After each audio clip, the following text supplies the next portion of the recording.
Horror कहानियां थी। काला जादू।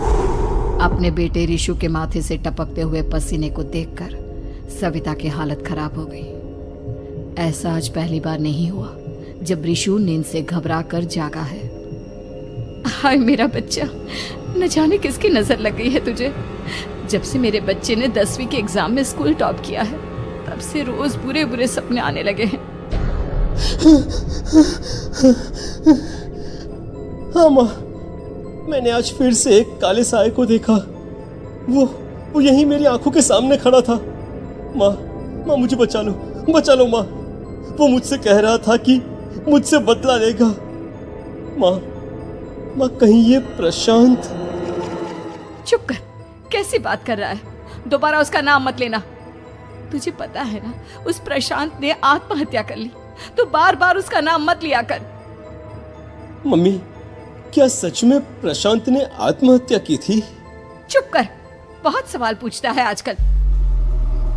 और फिर रात के वक्त सविता के पूरे घर में एक अजीब सा काला धुआं छाने लगा। गहरी नींद में सोई सविता की जैसे ही आंख खुली उसका दम घुटने लगा।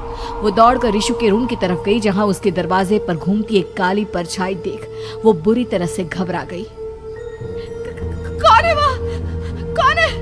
सामने आओ। ये मैं हूँ, तुम्हारी काली करतूत। और अब मैं तुम्हारे बेटे को ले जाने आया हूँ। नहीं, मेरे बच्चे को छोड़ दो प्लीज। मेरे रिशु को कुछ मत करना। वो परछाई रिशु के कमरे में घुस जाती है। सविता भी उसके पीछे पीछे दौड़कर जाती है और देखती है कि अब वो साया साफ नजर आ रहा था। वो सर से पैर तक खून में सना हुआ था और उसके शरीर के सारे अंग कटे फटे हैं। क्या चाहिए तुम्हें? तुम जो बोलोगे मैं करूंगी, लेकिन मेरे रिशु को छोड़ दो। उस परछाई ने रिशु को गर्दन से पकड़कर दीवार के सहारे हवा में उछाल दिया। रिशु जोर जोर से चिल्लाने लगा। माँ बचाओ मुझे, बचा लो माँ, ये मुझे मार डालेगा। माँ मुझे बचा लो माँ। नहीं ऐसा मत करो, मुझे मार दो लेकिन मेरे बच्चे को छोड़ दो। मैं तुम्हारे आगे हाथ जोड़ती हूँ। वो परछाई रिशु को जमीन पर गिरा देती है और अचानक वहां से गायब हो जाती है। रिशु, मेरा बच्चा, तू ठीक तो है ना? कुछ बोल बेटा, क्या हुआ है तुझे? मैं ठीक हूँ माँ। क्या हुआ था यहाँ पर? कुछ नहीं बेटा, कुछ नहीं। तू परेशान मत हो। हम कल ही गांव के बाहर जो तांत्रिक महाराज रहते हैं उनके पास चलेंगे। ठीक है माँ, हम जल्द ही उनके पास चलेंगे। मुझे बहुत डर लग रहा है माँ। ये बार बार मुझे डरावने सपने आना, ये सब हमारे साथ क्यों हो रहा है माँ? अगले दिन सविता अपने बेटे रिशु को लेकर गांव के बाहर तांत्रिक के पास जाती है। जिस जगह पर तांत्रिक रहा करता था वो जगह बहुत डरावनी थी। चारों तरफ कंकाल और खूब भूतियां नजर आ रही थी।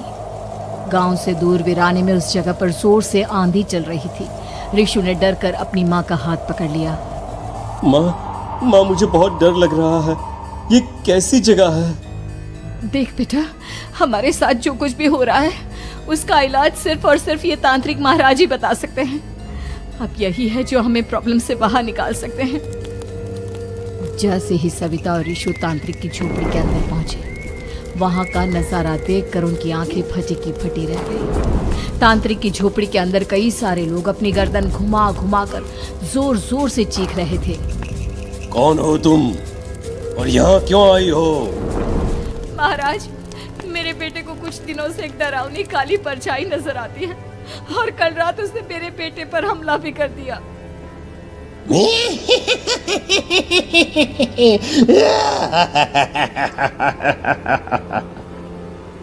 मम्मी हमें यहाँ से चलना चाहिए। ये जगह मुझे ठीक नहीं लगती। नहीं बेटा, ऐसा नहीं कहते।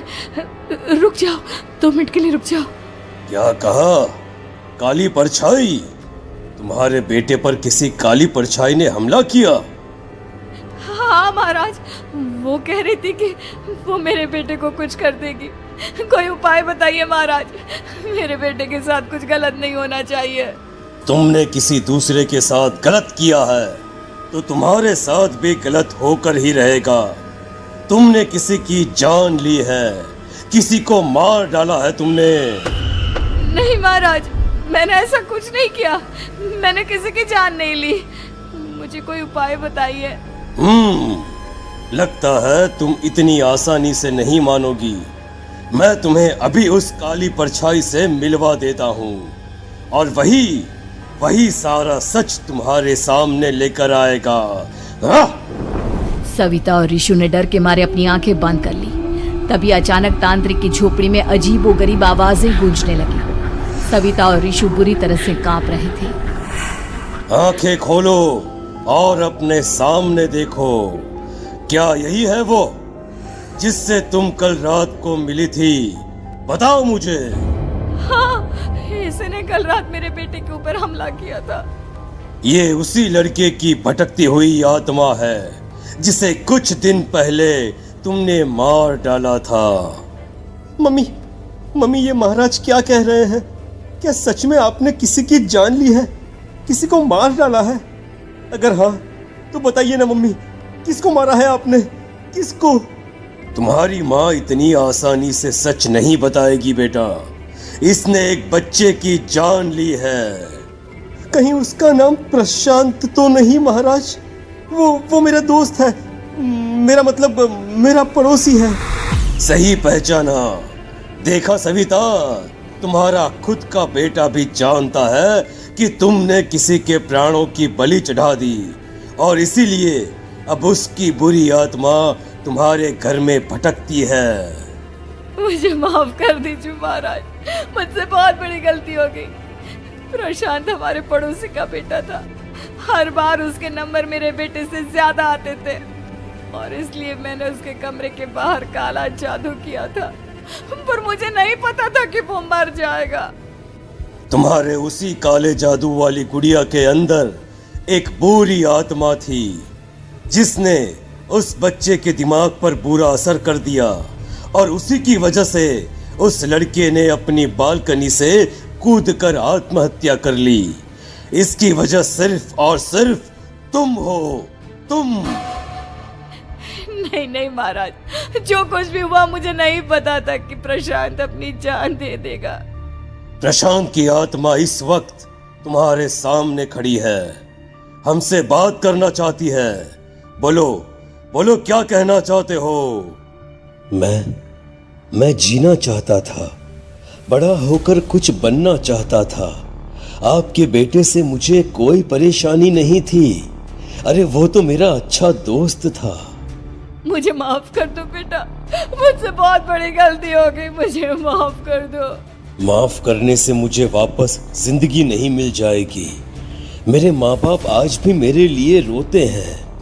आपने मेरे साथ बहुत गलत किया है, बहुत गलत। और तभी अचानक प्रशांत की आत्मा वहां से गायब हो जाती है। सविता जोर जोर से रोने लगती है। सुन लिया तुमने? ये तुम्हारे अपने ही किए हुए पाप हैं जो इस तरह से तुम्हारे सामने आ रहे हैं। माँ, ये आपने अच्छा नहीं किया। सिर्फ 10th बोर्ड के एग्जाम में मैं टॉप कर पाऊं इसलिए आपने मेरे दोस्त के ऊपर काला जादू कर दिया। नहीं मम्मी, नहीं, अब हम कभी खुश नहीं रह पाएंगे, कभी नहीं। मेरे दोस्त की आत्मा को कभी शांति नहीं मिलेगी मम्मी, कभी नहीं। लेकिन मैंने जो कुछ भी किया सिर्फ तुम्हारे लिए किया। वो लड़का हमेशा फर्स्ट पोजीशन पर आ जाता था और इस वजह से हमेशा तुम्हारे मार्क्स कम पड़ते थे। मैंने तो सिर्फ उस पर एक छोटा सा काला जादू किया था बेटा। मुझे क्या पता था कि उसका ये नतीजा निकलेगा। जिस गुड़िया को तुमने उस लड़के के कमरे के दरवाजे पर लगाया था, दरअसल उसके अंदर एक बुरी आत्मा का प्रवेश हो गया था, जैसा कि अक्सर काला जादू करते समय हो जाता है। मुझे अपनी गलती का एहसास हो गया है। मैं प्रायश्चित करना चाहती हूँ। आप बताइए मैं क्या करूँ? प्रशांत के घर जाकर उस काली गुड़िया को वहां से निकालकर यहाँ लेकर आओ। मैं उसे आग में जलाकर राख कर दूंगा और उसके बाद प्रशांत की आत्मा को हमेशा के लिए मुक्ति मिल जाएगी। अगली रात सविता चुपचाप अपने पड़ोसी प्रशांत के घर जाती है। प्रशांत के माँ बाप प्रशांत की मौत के बाद उस घर को छोड़कर हमेशा के लिए वहां से चले गए थे। जैसे ही सविता उस घर के अंदर कदम रखती है, उसका सामना अजीबोगरीब हैवानियत से भरी आवाजों से होने लगता है। ऐसा लग रहा था जैसे कोई बुरी तरह से चीख रहा हो। सविता जैसे ही प्रशांत के कमरे के बाहर पहुंचती है, वहां पर लटकी हुई गुड़िया के शरीर से खून टपकने लगता है। ये क्या हो रहा है? इस गुड़िया के शरीर से खून क्यों टपक रहा है? सविता हिम्मत करते हुए उस गुड़िया को वहां से उतारने की कोशिश करती है, लेकिन तभी अचानक से बहुत भयानक दिखने वाली औरत उसकी आंखों के सामने आकर खड़ी हो जाती है। मैं यहाँ से कहीं नहीं जाऊंगी, और अगर तूने मुझे यहाँ से हटाने की कोशिश की तो मार डालूंगी मैं तुझे। नहीं नहीं, मुझे तुम्हें यहाँ से ले जाना ही होगा, नहीं तो मेरा बेटा, उसकी जान को खतरा है। मैं तुम्हें नहीं छोड़ सकती। अगर तुम्हारे अंदर हिम्मत है तो मुझे इस घर से बाहर ले जाकर दिखाओ। और ऐसा कहकर वो औरत सविता के ऊपर हमला कर देती है और उसे हवा में उछाल उछाल कर जमीन पर पटकती है।